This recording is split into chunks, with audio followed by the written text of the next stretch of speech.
So after the third winter in a van, it's time to replace the leisure batteries because I've used them basically. So just wanted to do a quick video on battery safety. I know I keep harping on about this in various videos about isolator switches and things like that, and fuses and protection stuff, but it's really important. There's a hell of a lot of energy stored in any kind of battery, even the smallest of batteries, and I've seen too many people do a wee van tour, both online and in real life, and there's just one or more batteries just sitting there, in a cabinet or something like that with cables going to it. If they move around and things short out, it's a hell of a problem. Imagine the scenario where you've had a bump and a crash, even a small bump, and the battery becomes a projectile, or it splits, or it starts shorting out, and worst case scenario, you've had a bump, and you might be all right, but you're trapped in and you need to wait for the fire brigade to come and get you out, and your van goes on fire because the battery in the back shorted out. Absolutely no need for this at all. Everyone does a van conversion, and we're all we all get hung up on all the sort of sexy features and this and that and gadgets and whatnot, but very often the electrical safety in a camper van is overlooked. Last thing you want is a fire. It's a fucking disaster. So yeah, starts with securing your batteries in place. Now, all batteries come with these wedged rails at the bottom. These are structural, and you get plates which will hold them down. I prefer to do this here. I've got uni-strut here, which clamps them right at the top, and I can sort of slide this along here and put a zeb on the top there to secure that down. These rails, these uni-strut rails, they're actually bolted in. Wood squeeze isn't going to cut this, they'll just pull straight out. I've got 2 layers of plywood in here because I've got a laminated sandwich floor for the heating, etc. And I've got screw nuts, which are basically nuts with a screw thread on the outside that you drill a hole, screw them in, and they've got a much greater surface area, so they're held in there, going nowhere. And that's a really good system, and dead easy to undo.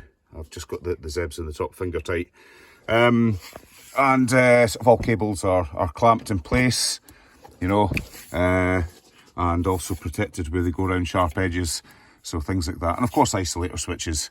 So before you begin, I've got a kill all isolator switch, which just kills everything coming from the battery. And of course, if you've got solar, you've got an isolator switch in there, knock that off. And of course, an isolator switch for your split charge or battery to battery system that charges when you are driving. So yeah. Another quick thing is I leave these plugs on till they're in place, and when I'm taking them out, I'll put the plugs back on. I've got a wee box here, like relays and fuses and bits and bobs, and when I installed my batteries the first time, I put the plugs into there because I never knew if I was going to have to take them out in the road or whatever, and they're not going to get lost. So handy thing, because when I was installing the batteries the first time, when I originally did the build, I shorted one out, and it actually melted one of these terminal clamps, and it went off like a welder. You can weld with one of these batteries, so and it just didn't stop going.